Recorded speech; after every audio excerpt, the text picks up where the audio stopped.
Okay, so welcome everyone to the undergraduate research education series. Welcome back if you've ever attended one of these sessions before, watched one of these videos before. My name is Shiver. I organize the series, which is why I'm kicking us off and kind of doing the intro stuff. So let me first do our land acknowledgement and then a few small pieces of housekeeping. And then we will hand it over to Dr. Louie, who's going to talk about giving and receiving helpful feedback. We've had this session before in previous semesters. It's really good. So like, get excited. It's going to be great. The American Indian Resource Center leads the way for me to acknowledge that the land that the University of Utah resides on has always been on Indigenous lands, specifically on the lands of the Shoshone, Paiute, Goshute, and Ute tribes. And I encourage you all to think about the Indigenous peoples of whatever land you're on today if you're not also in Salt Lake City as well. It's imperative that we acknowledge the enduring relationship that exists between Indigenous peoples and their traditional territories. Through this land acknowledgement, I want to express my personal gratitude and appreciation for their persevering to protect this land for future generations. The erasure of this relationship between Indigenous peoples and their traditional homelands is an insidious form of ongoing colonization, and we need to build our mindfulness of this and about Indigenous protocols.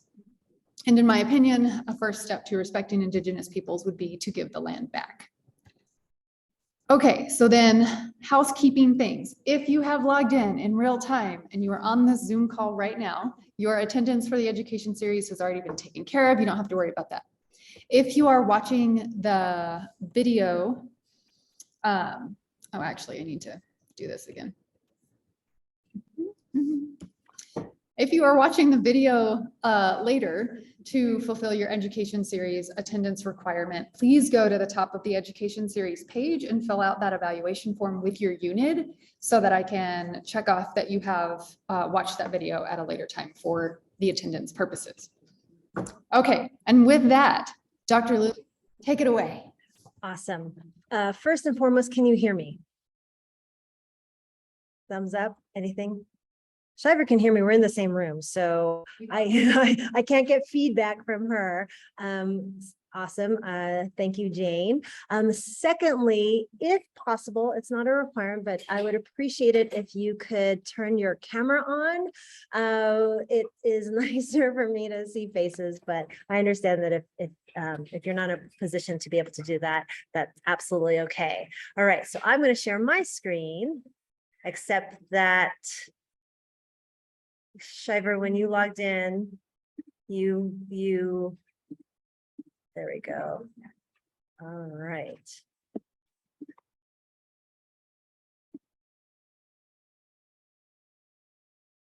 All right. Does everybody see the slides? Got to always double check technology. Yes? Can you see it, Shiver? My screen? Awesome. And it is just a whole bunch of faces with the word feedback. Is that right? It does have your other slide. Oh, that's weird because it didn't do that for when I tested it out. So again, it does have the other slides. Is that right?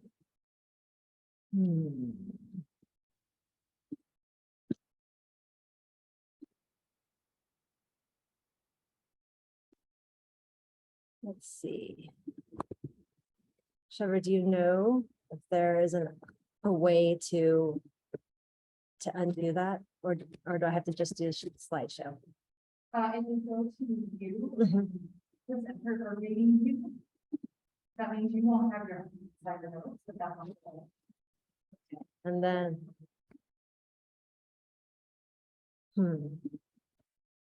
it's only reading view, is that right? Yes. All right. Well, then that's what it is. All right. Apologize for the technical delays.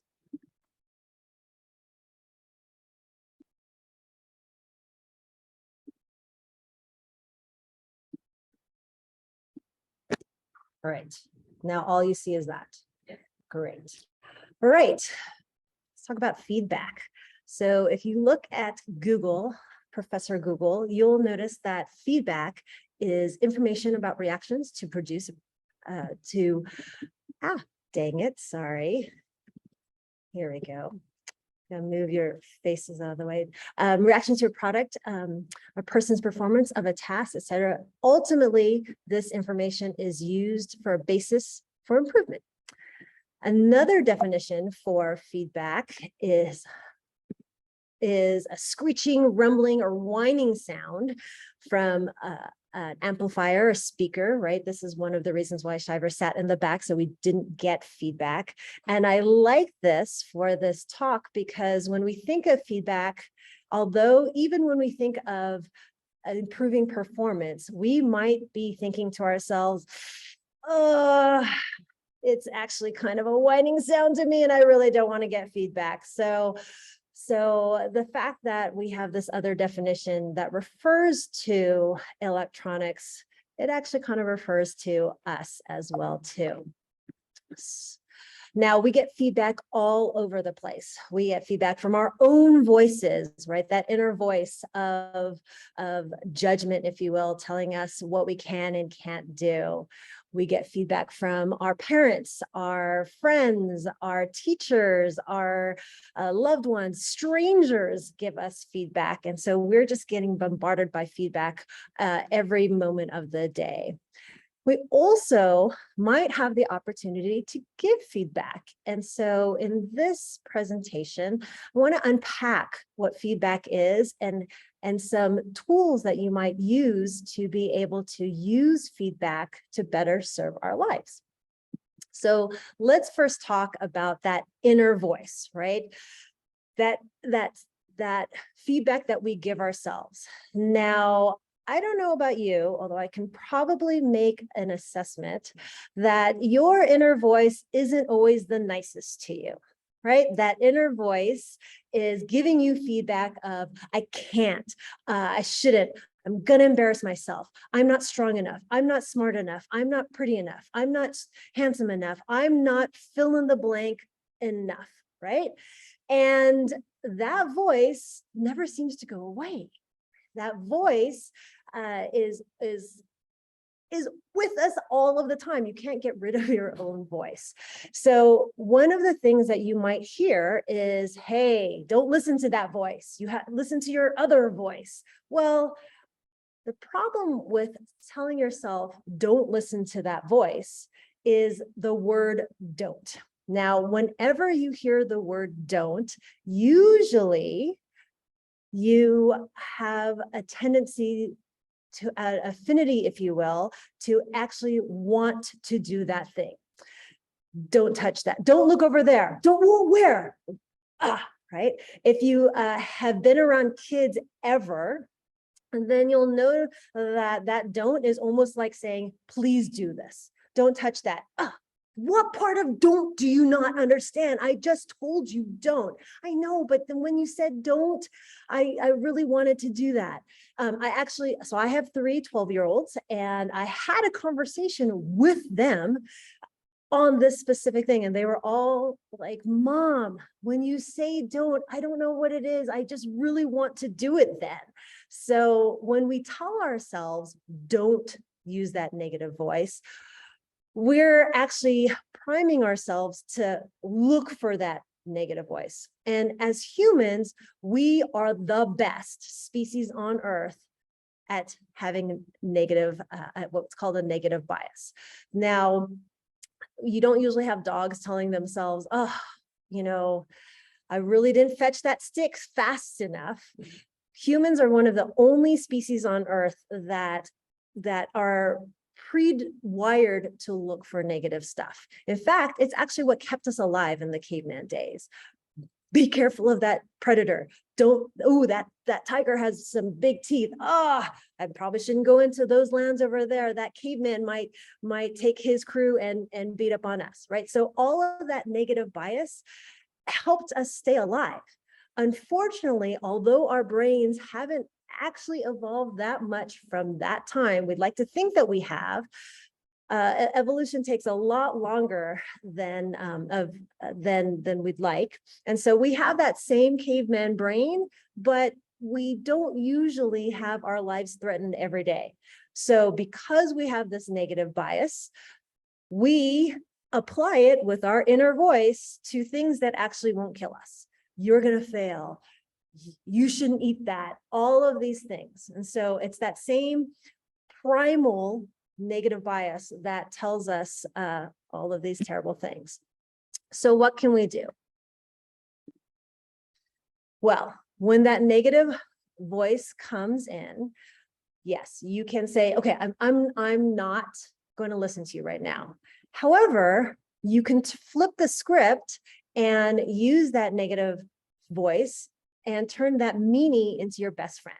Now that sounds really odd, right? This voice is like really being rude to you, right? We've heard all the time how if you used your inner voice and said the things that you say to yourself to someone else, they would never be your friend, ever. So it may sound very surprising that I'm saying, hey, take that inner voice that's being really mean to you and treat them like your best friend. So first of all, the fact that that inner voice is being mean to you, it's a guide. It's telling you that you care about doing that thing, right? So that inner voice wouldn't come out to be mean to you if you really didn't care. Let's say you were going to clown school, or your friend was like, hey, let's go be clowns. That'll be super fun. Go put the hats on, the red nose, all of those things.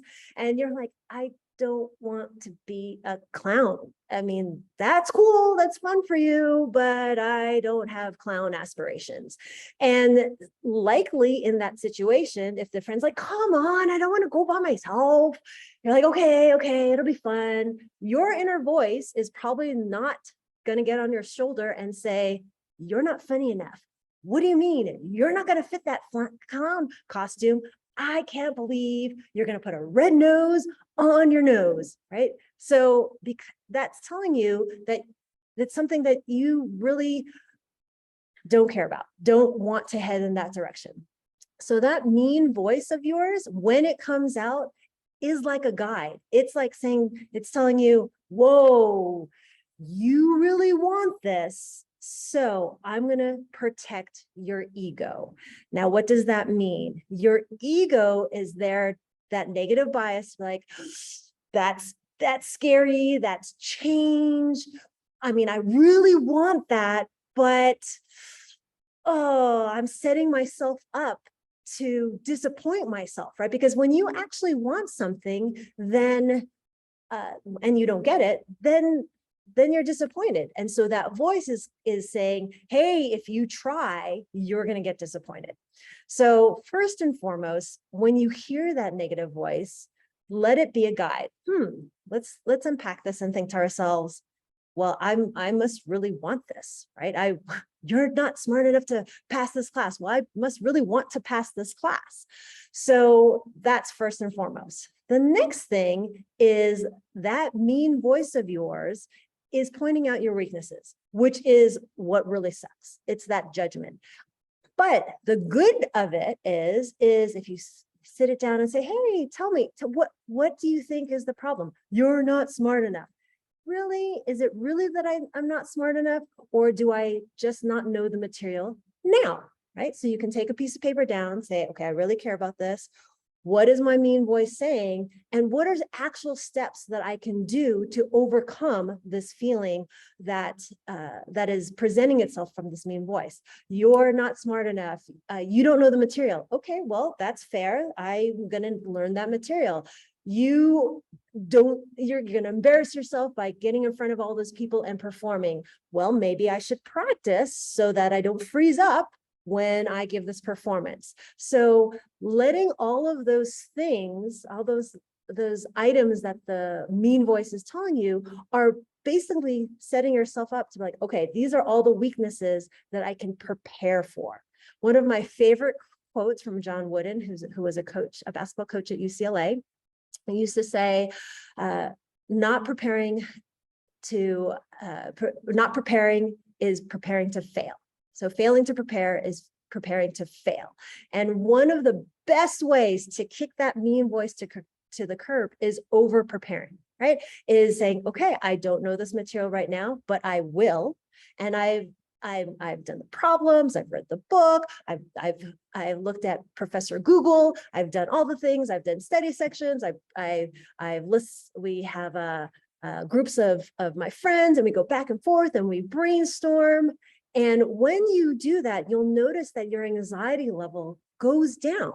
Even if you don't get the outcome, you then know, well, I did everything I could, okay, towards this goal. And the beautiful thing about this is that I like calling it a goal, because even if we don't get it at first, it just means it's a goal incomplete. We haven't gotten to the goal yet, but I can still work on it. And what that tells us is I've done everything. I started here. My mean voice is like, you suck, oh my goodness, you're not good enough. And so I over prepared and I got here. Maybe my goal was here. I didn't get it yet, but I'm this much closer towards that goal. So letting your mean voice point out the things that you have to work on is a beautiful thing. The other thing that is really helpful is when it starts doing this, after you've laid down the groundwork step by step of this is what I'm going to do. Okay, I will set all of these things in motion. Your mean voice might start saying, ha, you think that list is going to help you? You can't do it, right? Then I want you to go into your cookie jar, if you will, that self cookie jar of yourself, and think about a time when you accomplished something. Now, all of us have done hard things. You wouldn't be here if you have not done a hard thing. So going into that cookie jar and saying, okay, all right, I hear you, mean voice. You're saying this is going to be hard and telling me all the reasons why I can't do it. Well, here you go. I've laid out a plan. Thank you very much for pointing out my weaknesses. And now I'm going to address them. And oh, by the way, remember that time? Yep. I do. And I was able to overcome and be able to accomplish what I set out to do by laying it out. And I'm doing that now. So it gives you confidence that you can do it in the future. I'm going to tell you a little story. I was on American Ninja Warrior in 2016, and I'm going to tell you my own inner struggles, if you will, of that voice. And so this whole story started in 2015, right? The show is on, I'm sitting on the couch, and I say to my husband, that looks like fun. I think I'd be good at that, right? Very easy to do when you're sitting on the couch, right? Very easy to sit and watch something on TV and be like, oh, I can't believe you fell. That one looks really easy, right? So very easy to be a critic when you're comfortable. So I sat on the couch 2015 and I thought, oh, that looks like a ton of fun. And I think it would really challenge me. I want to do it. Now, I'm very, very blessed to be married to a wonderful, very supportive man who then says, instead of, you think you could do that? He said, you should. That would be awesome. You should go for it. And so, like, yeah, I will. I'm going to totally do that. So I look up the application process. We find a ninja obstacle course gym up in Ogden. Now, there are more now, but this was obviously a while ago. So there weren't that many in Utah, and there's one in Ogden. And so I was driving to work. He was driving to work. It turned out that the owner of that ninja gym was on the radio, and he was saying, hey, everybody come this weekend. Saturday, we're having a ninja competition. Come out and support. Now, mind you, it's Thursday and the competition is Saturday. And I say, both my husband and I are like, oh, we should go watch. And I want to underline the verb there is watch. We want to be spectators, right? Because I want to now experience the Ninja Warrior course as close up versus just on TV. Well, at the time, my children were 5. I have 3 5-year-olds. As you can imagine, getting a sitter for 3 5-year-olds is virtually impossible. If any of you guys want to be babysitting, just let me know. So we're like, okay, well, we'll just bring them. Unfortunately, the requirement for being a spectator was you had to be 7 years old and up. Now, my husband texts back and he's like, yeah, I called them. You had to be 7 years old and up, but there is an exception, and that is if you are a competitor. So if you compete in that ninja competition, anyone from your family can watch. So he texts, you should compete. Immediately my voice, right? He's crazy. What is he thinking? Oh my goodness, you can't compete. It's 2 days from now. But took a breath and I said, okay, well, what are my goals? I mean, obviously the fact that this voice came out means I care about this. And I thought to myself, well, do I really care what the people think? No, not really. I want to touch the obstacles and try them out. And yes, the best thing would be to practice, but this, I could just view it as a practice session. What's the worst that could happen? Right. So that's what I say to myself. And I call them up and I register and I text him back and I was like, okay, done. I'm competing. And he texts back, oh, I was just joking. I'm like, oh, seriously? Well, it's done. And, but, you know, of course, he's like, oh, it'll be fine. So we go Saturday, I compete. And the worst happens. I run up the warp wall, or I try to run up the warp wall, and I blow out my Achilles tendon. 2 days later, I'm having surgery. So as you can imagine, I'm like, okay, well, that's interesting feedback, right? My voice is like, see, I told you, but no worries. I'm like, well, I tried it. It's fine. I'll take all of that energy and I'll learn the piano, something less risky. Well, as I said, I looked at the application process and I had started it, but I hadn't finished. And so in January, NBC leaves a voicemail on my cell phone. And I'm freaking out because the only reason NBC would call me is because of this. And so my husband comes home and I'm like, you have to sit down. We have to talk. And he's like, oh my goodness, what did I do? NBC called me. And again, my voice now has data, right? It's not even just you can't. And look what happened last time. You suck, right?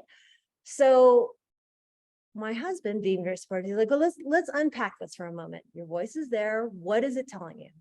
Well, it's there. So I must still want to do this. I mean, it's American Ninja Warrior, for God's sakes, right? Like, obviously I still want to do this. So that voice came up. And I had to unpack, well, what is actually my goal? Is my goal to win? Please. I mean, at the time, there was like one winner. So it's not to win, but it was to continue to put myself in uncomfortable situations. And this would certainly be uncomfortable. Okay, well, I couldn't do the obstacles. What would I need to do? I need to train. So how do we work in training? And cut to the chase, I ended up training. I went on the show. It was a fantastic, uncomfortable experience. It was one of the most anxiety-ridden experiences that I've ever had, but it definitely allowed me to grow. And also to be able to tell that voice, hey, thank you for the feedback. And now I'm going to train. So you might be thinking, well, that's nice, but I don't have aspirations to go on American Ninja Warrior. I tell myself, my voice comes out all the time of, you're not smart enough. You're going to fail this class. You're never going to get this career. All of these things. And again, let's unpack that, right? So if it's saying you're not smart enough, well, what can you do to actually learn the material, right? Let's get a game plan of, I'm going to attack this. I'm going to get study sections together and really learn the material. Now, grades segue into the next form of feedback, right? Feedback we actually get from other people. Now, we have gotten feedback from the very, very beginning, right? The moment as a baby we started walking, we've gotten feedback like, oh, right? All of that has been feedback. And as a baby, we don't think of it as like, oh, I should be afraid of feedback, which unfortunately we lose sight of that. And we think to ourselves, I really just don't want feedback, because basically when we open ourselves to feedback, we're opening ourselves to judgment. And that's really scary. And what we need to do is think about feedback as a gift, because we don't grow if we don't know what we need to change, right? So our whole goal as humans is to continue to get better, to continue to progress, continue to evolve. And the way we do that is by getting feedback. Now, I love this acronym for feedback. It's a gift, right? It's given with permission, and we'll get to when it's not. but the intent is for growth and it's for the person, but not about the person, right? When someone says something, when someone gives you a grade or thing, they're not actually saying you're not smart. They're just saying this particular assignment could use some work, and here's where you could work on it. And it really is targeted for success, right? It's not you suck, right? That's not the feedback that's usually given on assignments. It's here, let's change this, let's change this, let's change this, include stuff. And when you do that, you will have what's deemed as a successful assignment. Now, opening ourselves for feedback, we all want, right? I think our ego is like, oh, wouldn't it be great if I opened myself up for feedback and everything I heard was, good job, you're awesome, that's fantastic. Well, it feels good, but if all we ever hear is good job, then we actually don't know what to fix. We don't need to change. And I guarantee you, everything that you do can get better, everything. So, however, right, the flip side to that is if all you hear is change this, change that, change this, ooh, you need to fix that, then we go into our little cocoon and we're like, oh my goodness, I feel terrible. That voice comes like, see, you suck, right?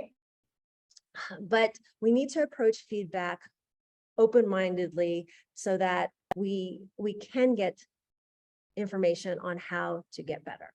Now, how do you do that? You want to prepare yourself for getting feedback. So usually if you turn in an assignment or whatnot, you know when it is that you're going to get feedback. The grades are going to come back.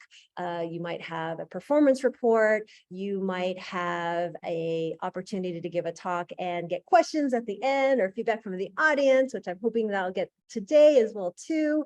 So a lot of the times, you know when you're going to get feedback and you can prepare yourself. And the way you do it is you prime yourself. So what is priming? Priming is setting yourself up with one piece of stimuli, if you will, such that your second stimuli is taken in a certain mindset. And we do this all of the time already. In fact, a lot of it is subconscious, excuse me. Now, let's think of an example first where it is more obvious. So let's say someone said to you, hey, okay, I'm going to say something and I want you to give me the word that pops into your mouth or pops into your mind right after I say this word. And I say sun, right? I've primed you to say moon or stars or something related to the sun. You're probably not going to say chair, right? Whereas if I say a word that pops into your mind right now, go, we would have an entire spectrum of different words. So that first stimuli of sun has primed you, has narrowed your focus to be within a certain mindset or frame to give the next stimuli. Now this happens, like that's a concrete example of someone doing that, but this happens all of the time. You might be walking along and then you step in gum, right? You have just primed yourself to not really interact the best way for whatever the next thing is, right? Let's say you step in gum, a friend walks down and you've just stepped in gum. More likely than not, you'll be like, oh, I just stepped in gum versus, so long, how's it going, right? That stepping in gum has primed you to not be in the best mood, to not be the most giving. And we've all done this. We've all been in a situation where we've said something, emailed something, done something that later we're like, oh, I should not have done that. Oh, dang it. I wish I could take that back. Likely that happened because the stimuli beforehand primed you to be, let's say, not your best self. Okay. So what we can do is prime yourself to receive the feedback in such a manner that you are ready and aware for self-improvement. Now, one of the first things I want you to ask yourself is the physical things you feel when you're about to get feedback or judgment or put yourself out the line so that you can get feedback later. Now, one of the things that you might feel is butterflies in your stomach, sweaty palms, shortness of breath, a dry mouth, all of those feelings I'm feeling now, because I'm giving a presentation. So all of those things. Research has actually shown that the physical manifestations of fear are exactly the same physical manifestations for excitement or joy. Think about when you've been excited for something like a date or a roller coaster or a concert. You have that same tightness, if you will. Now, we don't think of it as tightness because we're excited, but we have those same feelings, right, in our body as fear. So one of the things that you can do when you are like, oh my goodness, I'm so afraid, this is tell yourself, okay, I'm excited. Now I know what you're thinking, or maybe you're not thinking this, but one thing you may think is, yeah, right. So easy. I'm sitting here like can't feel my mouth or anything, feel my lips, and I'm just supposed to say I'm excited. Yes, I absolutely am telling you that. It is for sure going to be hard in the beginning.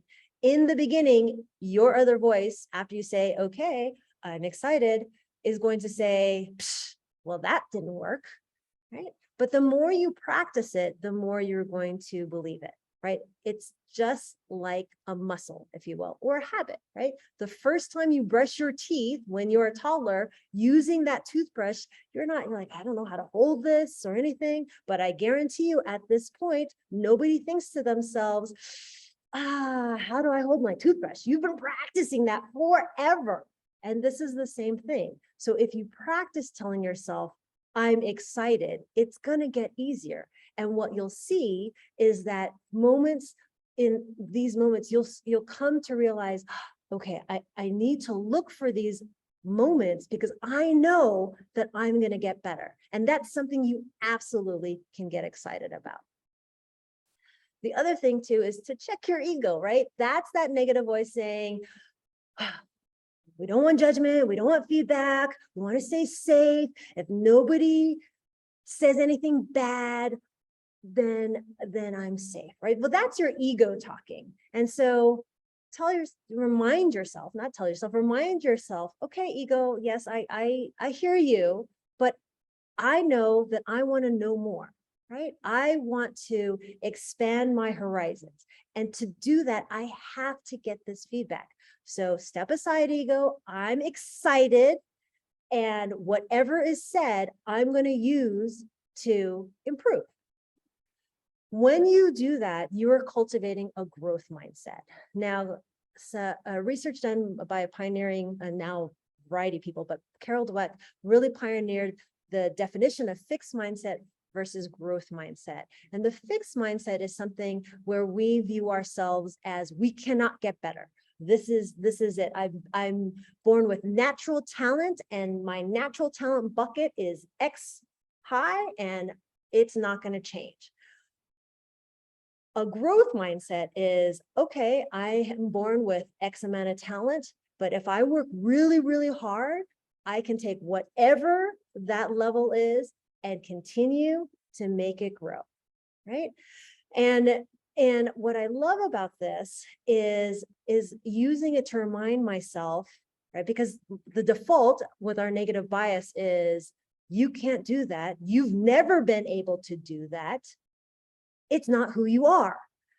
Reminding myself, no, I want a growth mindset. Yes, I've never been able to do that before, but isn't this the perfect opportunity for me to learn how to do that?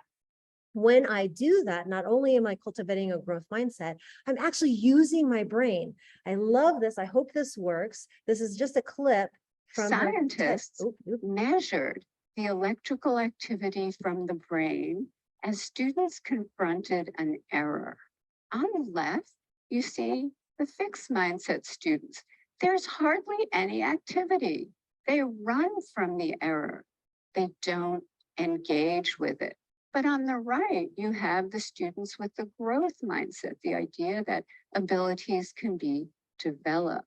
They engage deeply. Their brain is on fire with yet. They engage deeply.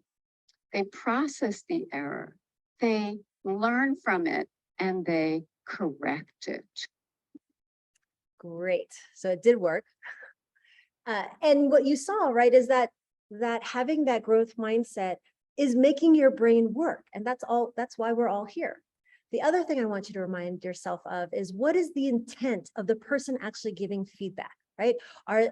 Most of the time, when we're getting that type of feedback, let's say from our classes or performance or whatnot, is that person really wants to help you. And so they might not do it in the best way, but their intent is pure. So letting that help guide you. Now, again, you might think, are you sure? Because I think the person giving you this feedback is thinking, I am better than you, and you are garbage. Okay, first and foremost, if you do have those people, just remember that the reason why they're acting that way is their own insecurity. The most secure people in the world do not have to put someone else down, right? They actually want to elevate. So if they're saying that, they feel bad about themselves and they think that the only way that they can feel better is by putting you down. Okay, so you can choose to be like, I'm not going to listen to you. You are not worth my time. With that said, they might actually have some feedback that is useful. Now, of course, if they're this person, then they're not giving it in the most constructive way. However, you still can extract what they're saying and think about, okay, how can I grow from this? And let me tell you, the best revenge is growing from what they've said. Right? Success is very, very powerful. Again, reminding yourself of the intention and welcoming feedback, because again, if you're here, then you ultimately want to graduate and get a career. So to do that, you need feedback to take action and put that into effect.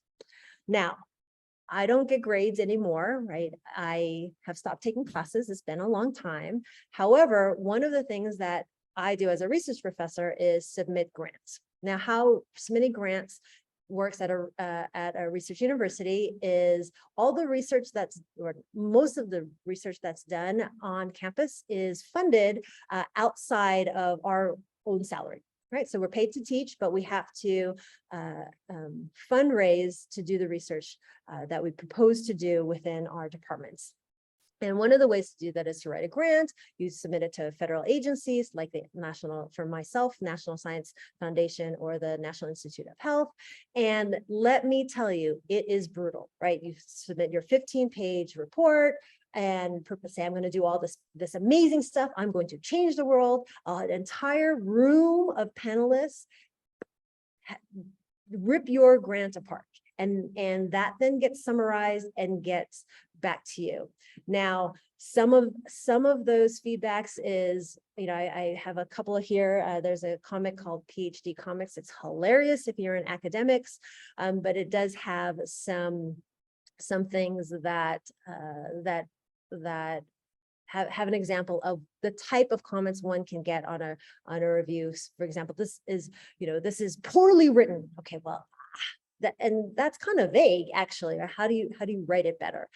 Now, I can tell you that when I am about to get my grant reviews, right? I know, right? I see it in the boop, there's an email from this place.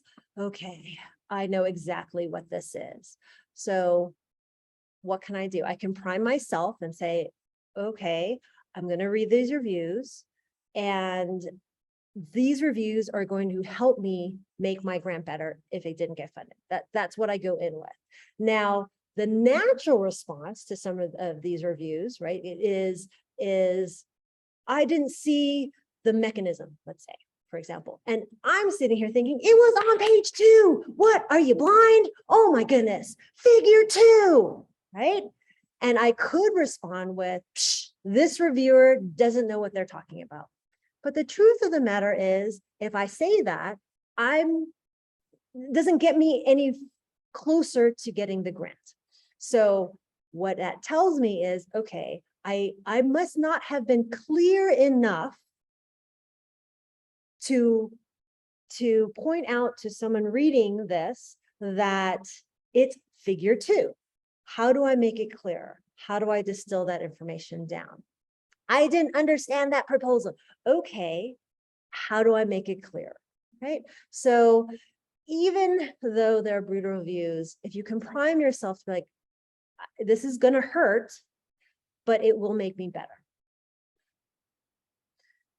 All right, now, once I've gotten those reviews, maybe you're thinking, well, I'm going to be a grant panelist or a paper reviewer. I can put my revenge on the person who or the people who put me down. And I can be like, your paper sucks. This figure 2 is ugly, all of these things. Well, I don't want to be that guy, right? So I don't want to take that negativity and then just spread that. I want to be more like a coach, right? So someone who, again, from Coach Wynn, is someone who can give correction without resentment, someone who can help someone become a better version of themselves. And so how do we give feedback such that the person receiving feedback actually can get better?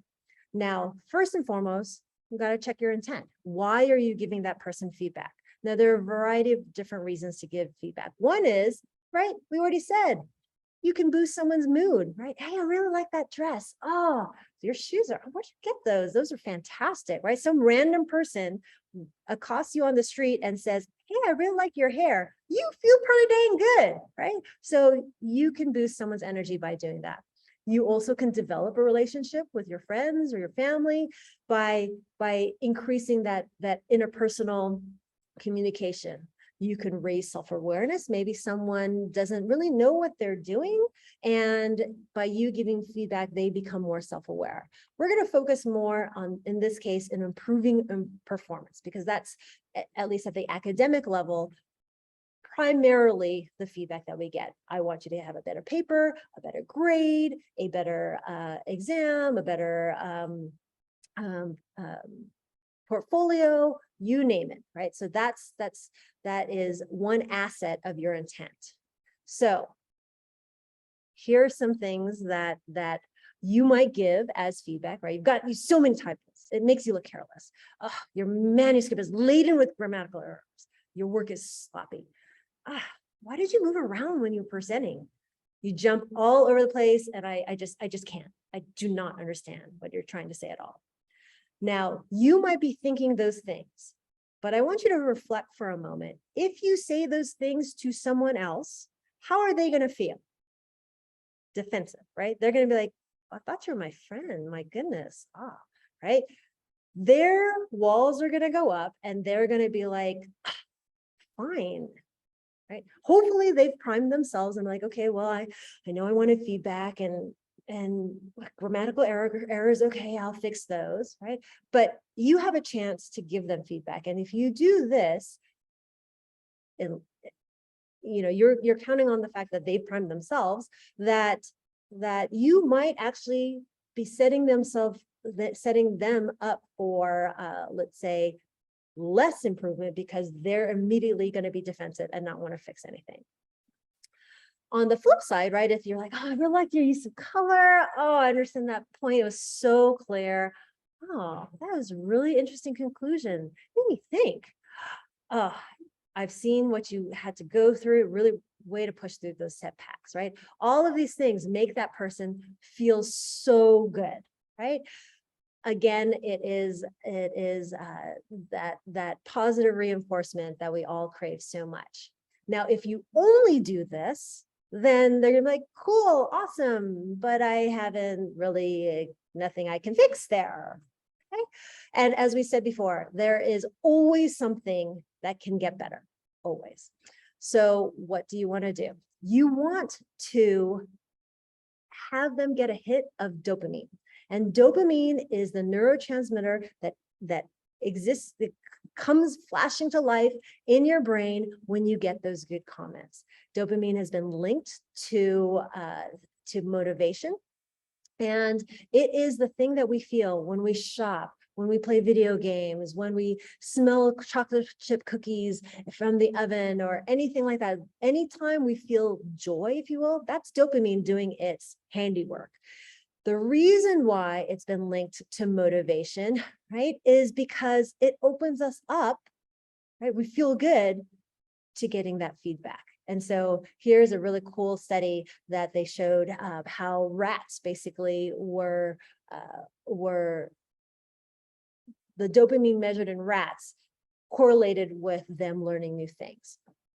Okay, so how do we do that? We want to prime the person's brain that we're going to give feedback with that dopamine such that they are receptive to the feedback.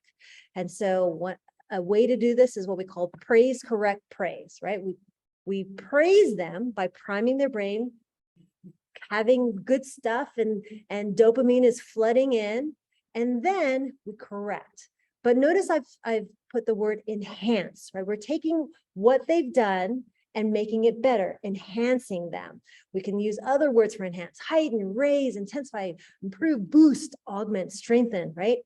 Nowhere in there do you see the words correct, poop on, be mean to, right? None of that.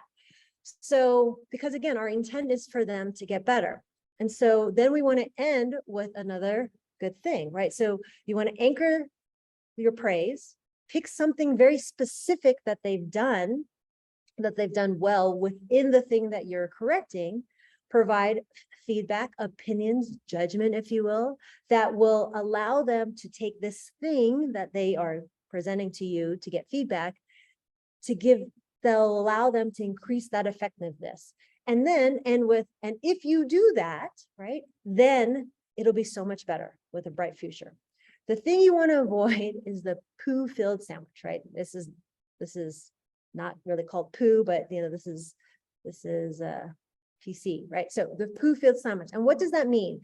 Yes, you can do praise, correct, praise, but if your praise is totally unrelated to the thing that you're trying to correct, it's going to feel really disjointed. It's going to feel like that. I don't, what are you talking about, right? If you got your exam back and it only had a grade, that's it. And the professor said, hey, come to me. I'm going to give you feedback. This way you'll be able to know exactly what you did. And they tried to do praise, correct, praise. You walked in and they were like, oh my goodness, I love that outfit. That's fantastic. You feel pretty good. And then you go in and he's like, well, and then figure, and then all the stuff. And then is this even a sentence? All the things. And then ends with, you're really going to have to tell me where you got that outfit, because I just love it. Right. You'd be like, okay, that's weird. My outfit has nothing to do with this assignment, but I guess that was nice of them to point it out, right? So they want to anchor what you're saying to the thing that you're giving feedback with. Now, this is my daughter, because I'm going to use it as an example. This is my daughter. This is our martial arts academy. It's in Sandy. It's called Tiger Rock. And what I love about Tiger Rock, or the martial arts, is it's really opened my eyes to teaching and feedback and being more of a coach than just someone who tells you what you've done wrong, right? And unfortunately, in my opinion, academia has done a really fantastic job of training people to poop on other people, right? We try to help, but you don't have any page numbers. Your thing is written, I can't even read it. Your figure is too big. You didn't follow the directions. Did you look at page 4, right? All of the things, here's a big list that you need to fix, okay? What martial arts has taught me in this scenario is really to give feedback in such a way that the person wants to do the things that you're telling them will make their thing better. For example, let's say a high block, right? A high block is, I'm going to protect my head from anything coming to my head, right? So if I did this, then of course the instructor could say, no, move it over here. Yes, okay. Because why are you putting it out over there? I'm protecting your head, right? And then what does that do? That student's like, oh, I'm not good at anything. My inner voice is saying, see, you suck. You'll never be a good martial artist, right? Or I can say, wow, that was so strong. You look really strong. Now let's just move it right here. Yes, that's going to be a strong high block right there. Right? That student's like, yeah, I'm strong. And this makes it stronger. Okay. So it's linked. I'm not saying, hey, I like your ponytail. Here, fix your high block. I'm saying something that is actually very much linked and specific that they can change to that assignment, if you will. Now, we also have to be careful of what we call information overload. As humans, we only have a certain amount of bandwidth. So if I were to say, oh yeah, that's really strong, move it over here, and then make sure your foot is over here, and then make sure your head is like this way. Yes, fantastic. I'll make sure your shoulders turn this way. That's just too much. We can't correct all of that stuff. So when you're giving feedback, even if you're thinking, I want this person to fix all of these things, all of them, there's so much, oh my goodness, there's so much. They actually can only fix a certain amount of things at a time. It turns out that as humans, we have only a window of capacity within our short-term memory, and that's what we're going to remember to be able to fix. Research has shown it's about 7 ± 2, which is why phone numbers are the way they are, which is totally irrelevant because nobody remembers phone numbers anymore, but that's why phone numbers were the way they were. So giving them a short amount of correction or enhancement or improvement bullets will allow them to actually go and fix it. And remember, when we're giving feedback, we're helping them inch by inch get better. That's how humans improve. We don't go from here to here. We go here to here to here to here. So if you give them feedback that you think, well, take them here, they can only do one step at a time anyway. A better version of that would be, here, let's fix this so that this is the new baseline, and let's get to the next step. Let's do a little example. I'm not going to call on you, so you don't have to worry. I want you to take the next 30 seconds and memorize all of these letters. And no cheating and writing them down. I just want you to look at it and just, okay, I'm going to memorize all of these letters as if my undergraduate career depended on it. If I can remember all of these letters, diploma tomorrow. Okay, now I want you to take your best attempt at reproducing all of those letters.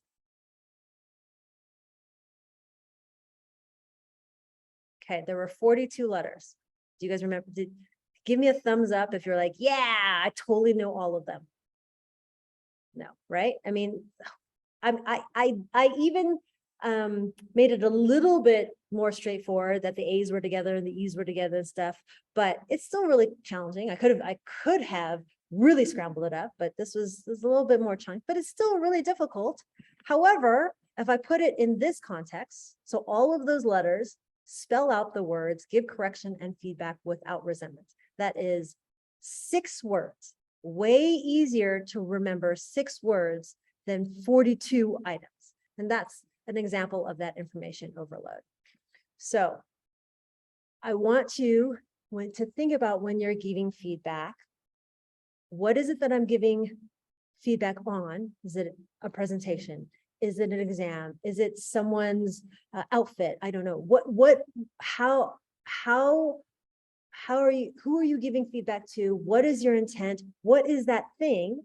Find something that is very specific to that task. Start there. Can you say something that they did well? And then if they make this improvement, it will make that thing that is already sort of good even better. The thing you want to avoid though, right? The word though, the word but. That was really strong, but if you move it over here, I've just completely negated my first praise, right? So only good things, because it really opens them up to that dopamine hit, and they'll want to make those improvements. All right, so what do we need to do? We need to understand our own intention, what we want out of life, what the person is giving what their intention is of giving us feedback, what our intention is of giving feedback, right? That first and foremost starts us off. We want to be able to prime ourselves, prime the other person, whether it's getting feedback from ourselves or from another person. And we also want to help that person out by priming them, because we don't want them to do all the work. If we're giving them feedback, let's help them out. When we do that, we cultivate a growth mindset and we set everyone around us up for success to continue progress. So with that, I'm open to any questions you might have. I'm going to stop the share. Oops. Right there. But I want to thank you for listening to my hopefully different type of talk.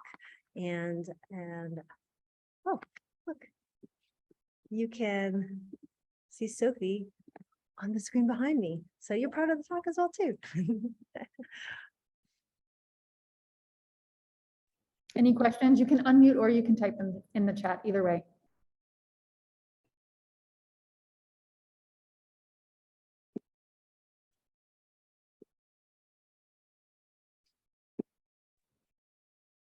Well, if there are no questions, what I would request from you is feedback for me. This is the third time I've given this talk, and Shiver can hopefully attest that it's different than last time, because I really want to continue to improve this conversation. So I did drop the link to the evaluation form in the chat. And if you all are watching this pre-recorded video later, please go to the top of the education series page and fill out the evaluation form. That gives us one space to collect feedback, and then we can pass that on to Dr. Louie later.